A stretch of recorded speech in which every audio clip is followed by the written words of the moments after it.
কবিতাৰ শিৰোনাম বিদায় মানে শেষ নহয়। বিদায় মানে শেষ নহয়। বিদায় মানে খন্তেকৰ বিচ্ছেদ। বিদায় মানে কিছু পৰ অব্যাহতি। বিদায় মানে আকৌ লগ পোৱাৰ সম্ভাৱনা। মানুহ পৰিস্থিতিৰ দাস। সময়ে টনাটনি কৰি ফুৰে জীৱনৰ গাড়ী। এদিন যদি ইয়াত, এদিন আকৌ তাত।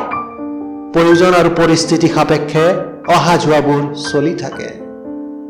কেতিয়াবা এনেকুৱা লাগে আমি যেন একে ঠাইতে ৰৈ আছো, না আগলৈ গৈছো না পিছলৈ যাব পাৰিছো।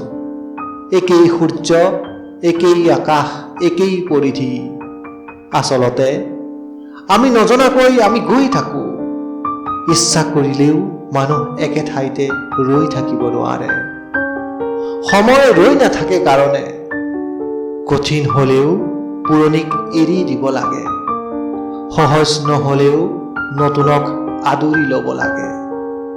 বিদায় মানে শেষ নহয়, শেষ নহয় মৃত্যুৰ দৰে। বিদায় বুলি ক'লেও উভতি অহাৰ বাটবোৰ খোলা থাকে।